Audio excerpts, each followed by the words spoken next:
¿Qué tal? Bienvenidos al primer unboxing del canal y a lo mejor el último porque soy re malo para hacer esto. Vamos a intentarlo. Llegó el Dawn Pro de Moondrop.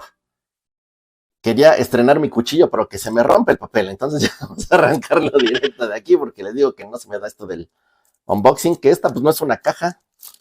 Este no es descajamiento, este es deslatamiento, no sé cómo se diga. Este es el nuevo DAC de Moondrop.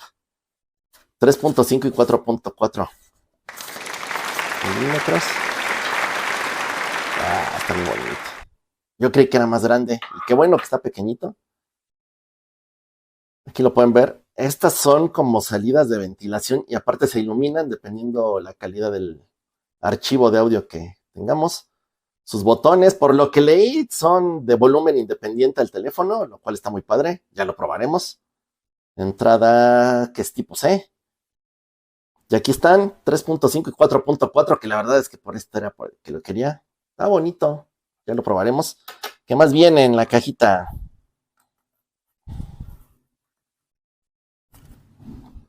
Viene cable tipo C a tipo C. Está bonito. Se ve de buena calidad hasta eso. Parece que sí nos va a durar un ratito.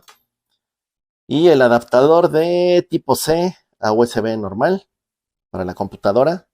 Está bien, prefiero eso a que traiga otro cable. Y bueno, lo que siempre viene, ¿no? La tarjetita de garantía. Lo de sus redes sociales, que está en chino. Así que está en chino. Y el instructivo que viene en chino, imagino que en inglés, sí, en inglés. Ya lo leeré.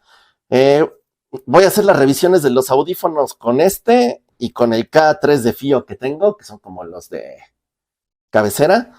Tengo este IFI, pero la verdad es que este con los DMs como que no me gusta tanto, los prefiero para los over-ear. Pero bueno, este fue el unboxing. Aquí les dejo otra vez el Dawn Pro. Pronto la revisión. Espero que esté muy bueno. Adiós. El batallón.